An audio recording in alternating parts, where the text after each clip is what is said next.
sino el cristiano se caracteriza principalmente bíblicamente porque es un ser humano, ya sea hombre o ya sea mujer desde luego, que recibe dentro de su naturaleza, la naturaleza divina. Recibimos a la presencia del Espíritu Santo, que es el que nos abre el entendimiento para poder comprender las cosas de Dios. Dice la Biblia en el Antiguo Testamento que los pensamientos de Dios no son nuestros pensamientos. Y los caminos, o sea, la forma como Dios actúa, es diametral y antagónicamente a como el hombre camina. Entonces, cuando nos convertimos y recibimos la presencia del Espíritu Santo, comenzamos a sacar los programas que el mundo había colocado en nuestras vidas. Yo, por ejemplo, antes de ser cristiano era comunista, era ateo, humanista, evolucionista, hedonista, etcétera, etcétera. Cosas que aprendí durante la universidad, durante mis padres, desgraciadamente, no me dieron la adecuada educación espiritual que necesitamos, que tenemos la oportunidad ahorita como cristianos de darles a nuestros hijos. Entonces llegamos completamente programados con otras cosas, con otra información que no es la información que proviene del cielo. Entonces el cristianismo es un proceso que se llama santificación, donde estamos cada día acercándonos más al carácter de Jesucristo mediante el conocimiento de la palabra de Dios.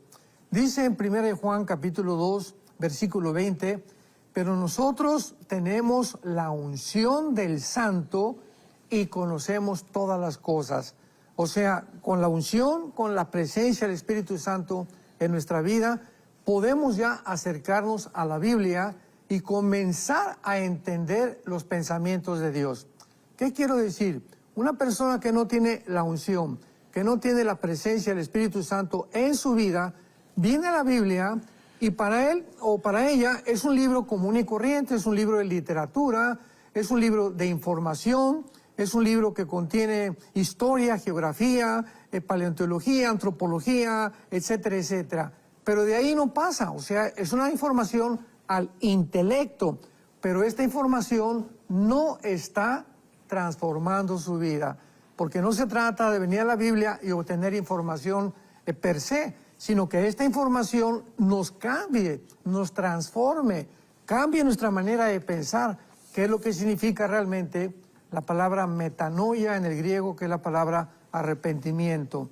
Y podemos ver también aquí otro pasaje en Mateo capítulo 11, que dice Jesucristo algo muy importante para poder conocer a Dios. Un cristiano es una persona que conoce a Dios porque antes conoció, escuchen esto, a Jesucristo.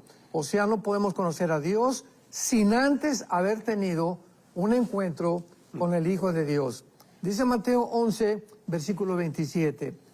Es Jesucristo el que está hablando. Todas las cosas me fueron entregadas por mi Padre. Y nadie conoce al Hijo sino el Padre. Ni el Padre conoce a alguno sino al Hijo. Y aquel a quien el Hijo lo quiera revelar. O sea, nadie puede venir a tratar de conocer a Dios a través del yoga o a través del budismo o a través de la meditación trascendental o a través de hongos alucinógenos o a través de experiencias místicas. Todos estos son los caminos equivocados y falsos senderos para poder conocer a Dios. Si quiere alguien conocer a Dios, al Creador del universo, al Padre de Abraham, Isaac y Jacob, el principio y el final, tiene primero que encontrarse en la cruz. Venir a la cruz y ahí con el Hijo, pedirle perdón por tus pecados, creer que Él realmente vino representando a su Padre aquí en el mundo, porque Él es la imagen del Dios invisible, e invitarlo a tu corazón. Y luego más adelante Cristo dijo en Juan 17:3, y esta es la vida eterna. ¿En qué consiste la vida eterna? En que te conozcan. O sea, el cristiano es una persona que tiene la vida de Dios, la vida la naturaleza divina, dice el apóstol Pedro. Es una persona que comienza a entender las cosas de Dios. Y es una persona que tiene la vida eterna. ¿Qué es la vida eterna? Conocer a Dios. No se puede conocer a Dios sin tener esta vida. La vida natural con la cual tú naciste y yo nací no nos capacitan para poder encontrar a Dios. Necesitamos recibir la vida eterna para poder comenzar a entender a Dios y caminar con Dios. El ser humano perdió la santidad, perdió la justicia y perdió la verdad. O sea, Adán era una persona justa, era una persona santa y conocía la verdad. Y es interesante que en el libro de los Efesios el apóstol Pablo nos recuerde que estas tres características que nosotros perdimos con la caída comienzan a ser recuperadas a través del conocimiento de la Biblia, claro, mediante la iluminación del Espíritu Santo. Veamos lo que dice Efesios capítulo 4, versículo 24. Efesios 4, 24 dice así: y vístanse del nuevo hombre, nos está hablando a los cristianos, creado, porque el que está en Cristo nueva creación es, fuimos creados ya, ahora sí, según Dios en la justicia, la santidad y la verdad. Las tres características que perdimos en la caída, estamos en este proceso de recuperación a través de nuestro crecimiento en contacto con las Sagradas Escrituras. Entonces, ¿qué es la justicia realmente a la que la Biblia se refiere? Bueno, por naturaleza, ¿verdad? El ser humano es injusto, repito, por naturaleza. Nacimos siendo injustos. No le cumplimos a nuestros hijos las promesas. No somos justos con nuestra esposa como la tratamos. Muchas veces la mujer tampoco es justa con el esposo. Los políticos no son justos con el pueblo. Los magistrados, los senadores, los diputados, los alcaldes no son justos. En las prisiones hay miles de reos prisioneros que están por sentencias injustas. Esta es una característica de un ser humano caído. Pero ahora que nosotros tenemos ya al Espíritu Santo y comenzamos a conocer a Dios, nos comenzamos a caracterizar por comenzar a ser justos. ¿Dónde? En nuestra propia casa. Porque siempre hemos dicho que el matrimonio y la familia es el gimnasio donde Dios nos entrena. Entonces tenemos ahí la primera persona que es nuestro prójimo, que es nuestra esposa, claro. Y tenemos que comenzar a aprender a ser justos con ella, a tratar de respetarla como caballero, a tratar de darle lugar como un vaso frágil, como dice 1 Pedro 3:18, justos con nuestros hijos. Hijo, te invito al fútbol y te prometo que el sábado vamos a ir, y no le cumplimos eso al hijo. Entonces, tenemos trabajadores y no les pagamos las horas extras que han trabajado. Un cristiano empresario, un cristiano político, comienza a caracterizarse por ese detalle que parece insignificante. Comienza a ser justo con su prójimo, justo con su familia, justo en la política, justo en la iglesia. Cuando llegamos a la iglesia, somos justos porque ahora no engañamos a Dios cuando ofrendamos.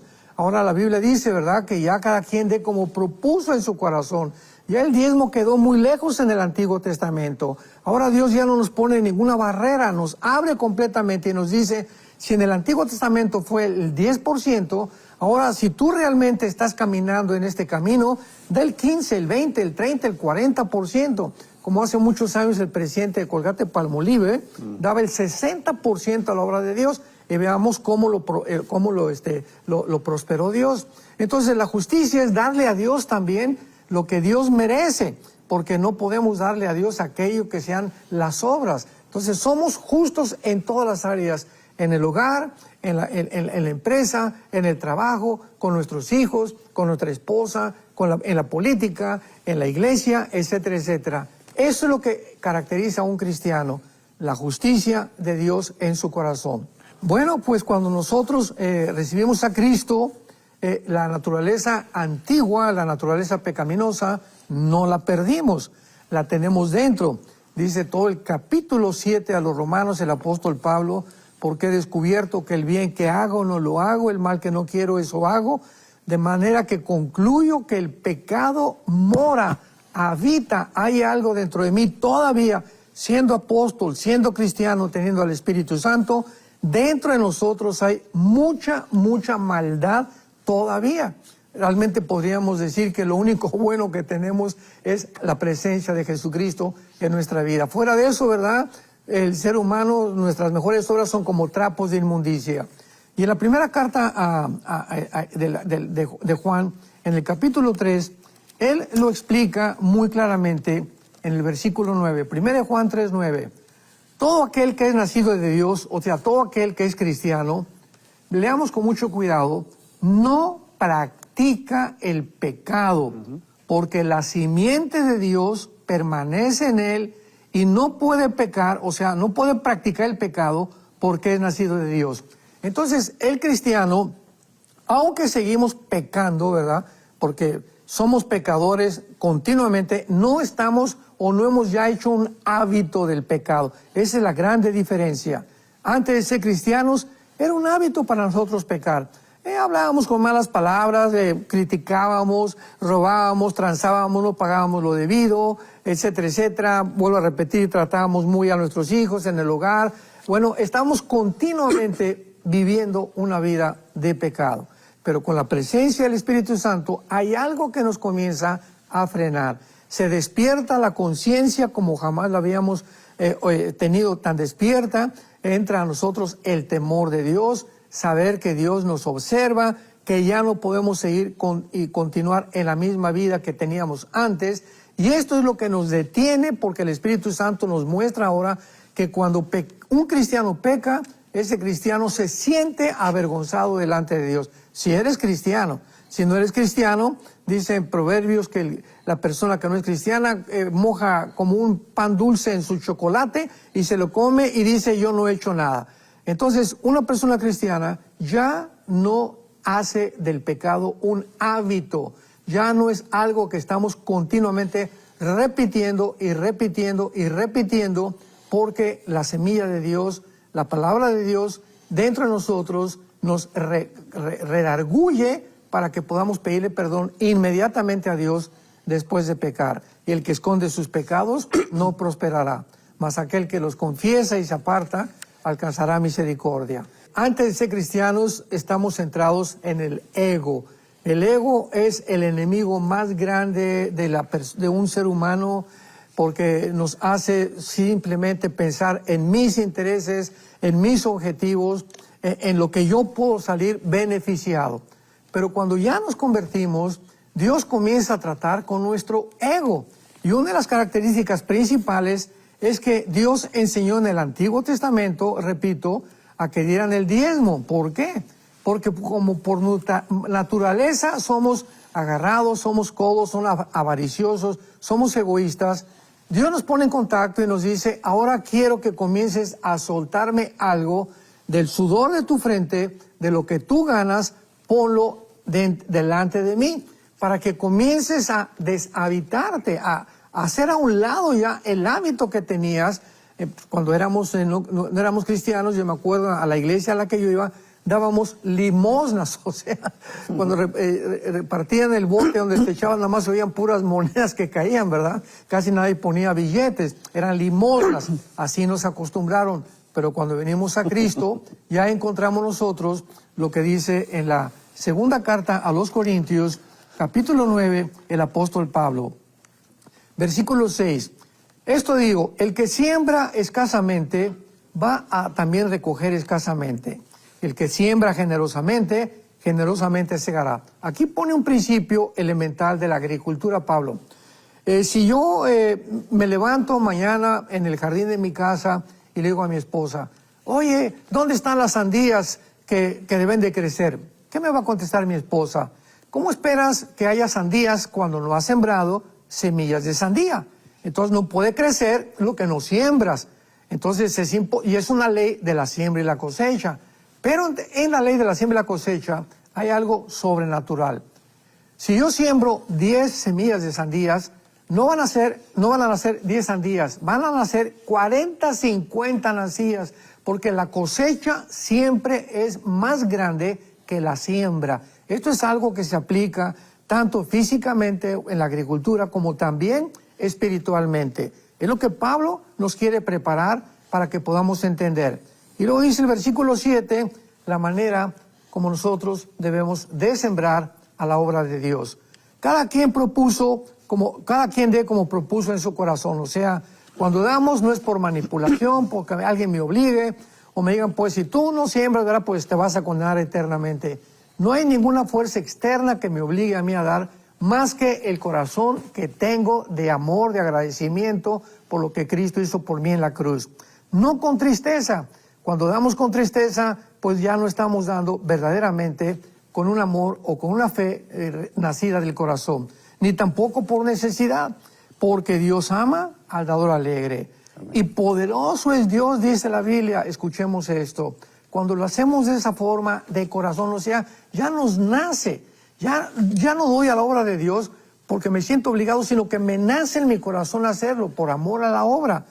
Y poderoso es Dios para hacer que abunde en nosotros toda gracia. O sea, estas personas que son caritativas, que son sembradores, Dios va a actuar en ellos con un poder muy especial, con una gracia muy especial, a fin de que siempre tengan en todas las cosas todo lo suficiente.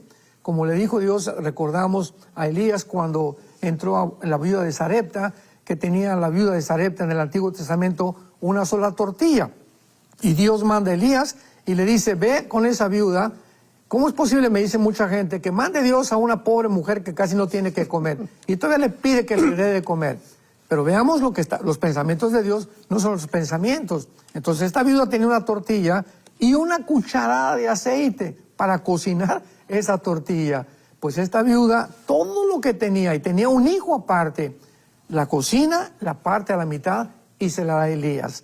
Y Elías le dice, por haberme dado lo que no tenías y mucho más allá de lo que tenías, nunca te faltará. Aquí lo aplica Pablo en la segunda carta a los Corintios 9:8. Dios hará ahora, porque has sembrado con amor a la obra de Dios, que siempre tengas lo suficiente en todas las cosas, porque el que da semilla al que siembra y pan al que come, proveerá y multiplicará tus cuentas de banco, multiplicará tu prosperidad, multiplicará todo lo que tienes y aumentará los frutos de tu justicia. Así que esta es la forma en la que un cristiano comienza a entender, realmente se le conoce por la generosidad.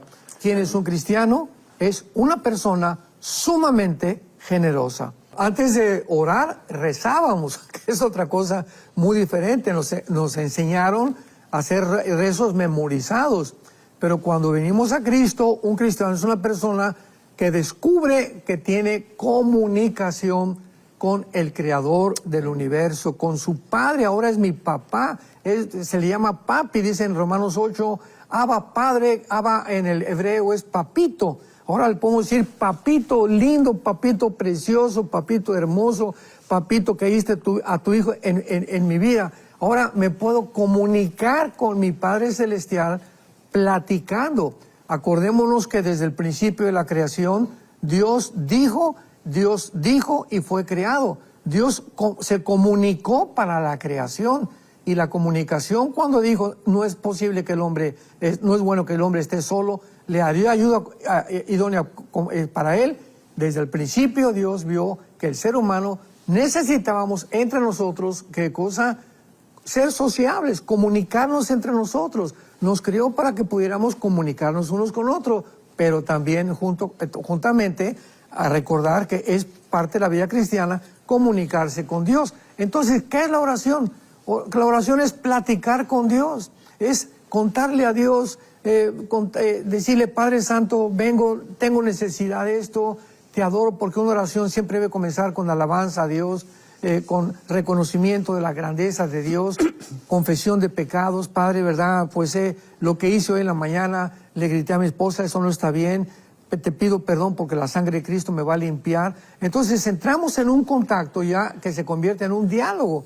Entonces yo oro a Dios y Él a través de la Biblia me contesta y se comunica conmigo. Ya no es un monólogo, ya no solamente es orar sin estar en contacto con la Biblia. Entonces esto es una de las características más grandes de la oración, ¿verdad? Entonces orar no es rezar, es comenzar a platicar con Dios, abriéndole nuestro corazón y exponiéndole nuestro amor, agradecimiento, sentimientos y necesidades.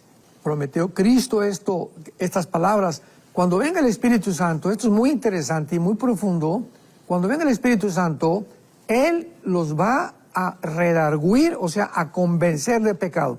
¿Qué significa esto? Nosotros, como seres humanos, nunca vamos a... Por ejemplo, una esposa puede llegar con el esposo. Tú eres un borracho, parrandero, jugador. El pastor dijo que te vas a ir al infierno. Mucho menos va a creer de esta manera, porque ya se siente amenazado el varón, ¿verdad? Entonces, no podemos convencer a nuestros hijos que vengan a Cristo. No podemos convencer a nadie. Entendámoslo por el amor de Dios. Entonces, es la obra del Espíritu Santo convencer a un ser humano, porque es una obra sobrenatural, de que esa persona se encuentra alejada de Dios, que es pecadora y que como tal, ¿verdad?, merece la condenación eterna. Nadie va a convencer de esto a un ser humano más que el Espíritu Santo. Entonces, el Espíritu Santo tiene este ministerio específico, convencernos de pecado, de justicia y de juicio. ¿Por qué? Porque por naturaleza no somos realmente muy sensibles o hipersensibles a la voz de Dios. Necesitamos a Dios dentro de nosotros para poder realmente estar seguros que lo que Dios nos está diciendo es pecado.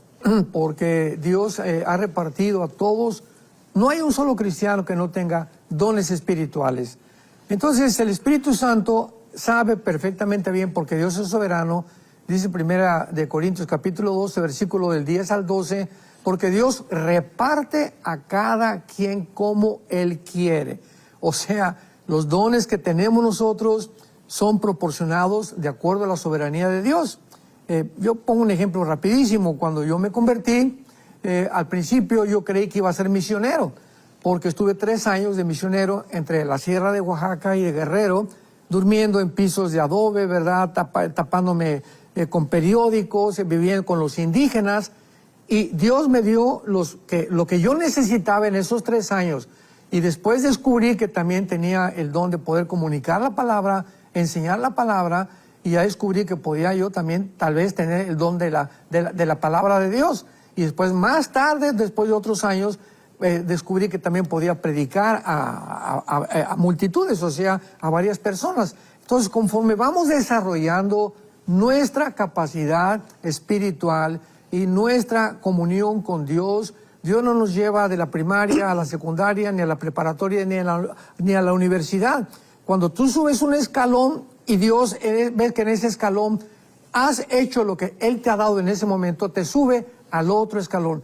Es una escalera hasta que llegamos. ¿Quién subirá al monte de Jehová? Dice uno de los salmos. Entonces, es una caminata hacia arriba para que cada vez entendamos que Dios tiene muchísimas más cosas que darnos. Somos una mina de tesoros inexplorados que no hemos descubierto dentro de nuestra vida, y que con la comunión y caminando con Dios vamos a ir descubriendo. Amén. Conforme vayamos obedeciendo.